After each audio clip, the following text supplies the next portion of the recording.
Адасқан құмырсқа. Баяғыда бір құмырсқа достарына өкпелеп илеуінен кетіп қалады. Ол ара мен қоңызға кездесіп, солармен дос болады.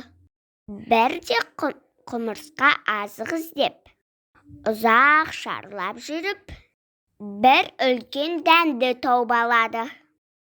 Өзімен әкетпекші болып, қанша сүйреп көтермек болса да, дәнді орнынан қозғалта алмайды.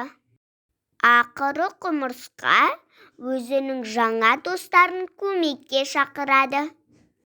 Әуелі бал жинап жүрген араны көріп, «Достым, маған көмектесіп жіберші, жалғыз өзімнің шамам жететін емес» дейді.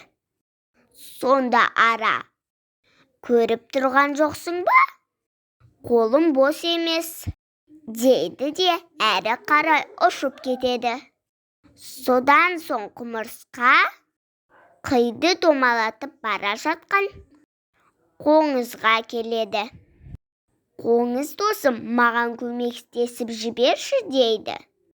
Қоңыз болса: «Саған бола жұмысымды тастап кете алмаймын.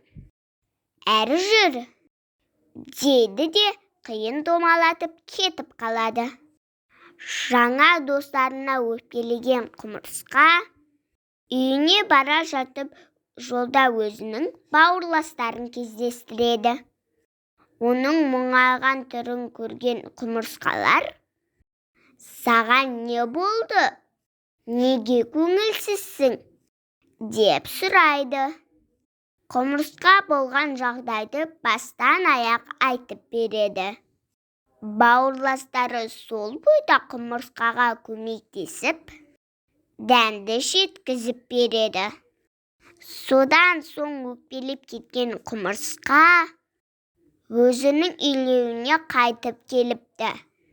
«Адасқанның айыбы жоқ, қайта үйірін тапқан соң» деген сөз осыдан қалған екен. Достар, осымен менің ертегім аяқталды. Сау болыңдар.